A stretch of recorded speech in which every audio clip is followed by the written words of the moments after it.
intéressés, ça leur paraît bizarre et un des débats qui traîne actuellement sur Internet, c'est de dire ouais, ok, c'est bien mignon, mais on va pas commencer à expliquer le capitalisme autrement qu'à travers justement des rapports de production, des rapports de force historiques, et que quand on commence à parler de désir, de pulsion ou d'affect, alors là, ça les répugne.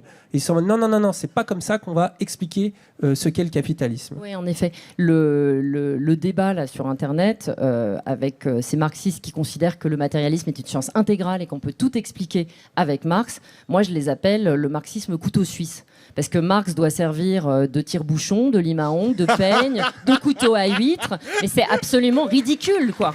Donc c'est ça le principe du débat. Donc, si tu veux, alors là, je vais passer par un exemple qui sera à partir du procès Mazan, pour utiliser des exemples concrets.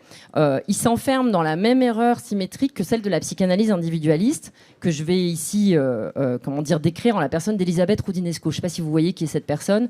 C'est la gardienne du temple de la psychanalyse bourgeoise blanche patriarcale. Donc, par exemple, dès qu'il y a de la psychanalyse décoloniale, elle attaque dans Le Monde, etc. Et là, au moment du procès Mazan, elle a jugé utile de faire un texte pour dire que les féministes se trompaient et que le procès Mazan, les viols de Mazan ne révélaient pas les logiques du patriarcat. Son explication, c'était de dire non, ces hommes ne sont pas des hommes random, ils ne sont pas représentatifs d'une structure sociale, ce sont des hommes qui individuellement ont une structure qu'en psychanalyse on appelle perversion. Alors évidemment, elle ne comprend absolument pas qu'il y a une structuration des rapports entre les deux genres qui fait que dans le patriarcat, le genre homme est autorisé à considérer les femmes comme des objets. Nous, on appelle ça dans le livre des objets disposables, c'est-à-dire des objets dont on n'a pas à se soucier de la vie. C'est pour ça qu'on les sédate, qu'on les pénètre dans leur sommeil, etc. Donc elle, par exemple, elle ne permet pas d'expliquer pourquoi on ne voit pas les mêmes phénomènes massifs où des femmes se réunissent sur des groupes Telegram à 50 000 pour s'échanger des tips pour savoir comment elles vont sédater leur compagnon, le sodomiser pendant son sommeil, etc.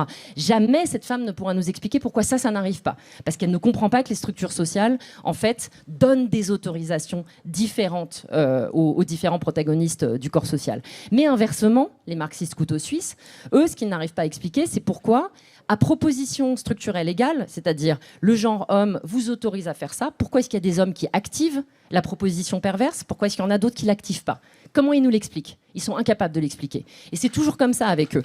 En fait, si on veut prendre un autre exemple, cette fois-ci du côté du rapport salarial, puisque c'est celui que tu as pris tout à l'heure, ou même de la guerre génocidaire qu'Israël mène contre la Palestine, je prends ces exemples pour dire que dans leur système explicatif, où les structures sociales doivent tout expliquer, on ne peut pas comprendre que les individus s'approprient différentiellement les structures. C'est ce que j'ai dit sur le genre tout à l'heure. On ne rencontre pas les rapports de parenté au coin de la rue, on rencontre ses parents qui incarnent d'une certaine manière les rapports de parenté, et en fonction de cette certaine incarnation, nous, on va se redisposer. Même chose pour le rapport salarial. On ne rencontre pas le rapport salarial dans la rue, on rencontre des énoncés de ses parents au début, puis d'autres institutions qui vont se lier à des situations et dans lesquelles on va se représenter le rapport salarial et se disposer par rapport à lui. Exemple, papa, pourquoi maman, elle est fâchée? Maman, elle est fâchée parce que son patron ne veut pas lui donner plus d'argent. Imaginons que papa qui répond, c'est Anas Kazib. Il va y avoir tout un développement où le petit il va avoir une explication de la subordination salariale, de la servitude imposée, de l'exploitation, etc., au fur et à mesure des années, bien sûr. Tandis que si... C'est Bernard Arnault. Voilà, j'allais dire Bruno Le Maire, mais c'est la même chose. Et d'ailleurs, voilà, mais je voulais prendre aussi l'exemple de la guerre génocidaire d'Israël contre la Palestine. Comment est-ce qu'ils nous expliquent, les marxistes couteaux suisses, qu'on a des soldats qui refusent d'aller à la guerre, qui deviennent des objecteurs de conscience, on a des soldats qui obéissent, et on a des soldats qui obéissent et qui jouissent, et qui se prennent en photo avec de la lingerie de femmes palestiniennes sur eux? Comment ils nous expliquent ça? En fait, c'est ça qui est désastreux dans leur proposition. C'est qu'ils ne voient visiblement pas qu'il y a un investissement pulsionnel individuel différent en fonction des rencontres de corps locales qu'on a faites, de la manière dont ça s'est présenté à nous. C'est jamais la même chose qui se passe deux fois.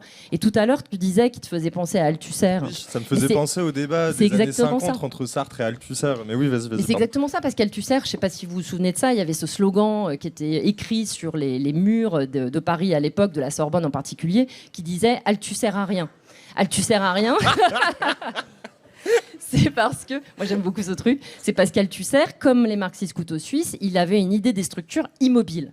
Parce qu'avec leur système, non seulement on n'explique pas l'appropriation individuelle, mais on n'explique pas le mouvement dans les structures. Alors pourquoi ça ne reste pas immobile? Pourquoi est-ce que le patriarcat est autant contesté aujourd'hui? Il y a bien un mouvement. Le mouvement, il vient d'où? Il vient du fait qu'il y a des appropriations individuelles qui peu à peu se rencontrent, se combinent, produisent un effet de généralisation et déplacent la structure. Donc le jeu dans la structure, dans leur proposition, on ne peut pas l'expliquer. Donc en fait, c'est pour ça que je dirais que leur proposition, elle est complètement, c'est une impasse, de la même manière que celle d'Elisabeth Roudinesco. Et alors le plus amusant, parce que là on en arrive à la manière dont moi ils m'ont effacé, je sais pas pour les gens qui n'ont pas suivi cette triste histoire, en fait ils ont attaqué notre livre qu'on a fait avec Frédéric sans l'avoir lu, ce qui est tout à fait à leur crédit, et ils l'ont attaqué en s'adressant uniquement à Frédéric. Ça s'appelait Le livre de Lordon. Je précise que j'ai fait ce livre avec lui, que j'y ai passé 6 ans de ma vie. Donc il y a quand même un moment, c'est pour ça qu'il se moquait au début en disant est-ce que j'existe? Et donc j'ai dû faire un texte pour leur faire voir ce qu'ils ne voyaient visiblement pas, à savoir qu'ils ont un inconscient. Ils ne le savaient pas, mais nous on le sait maintenant. Ils ont un inconscient et cet inconscient a été informé par le patriarcat.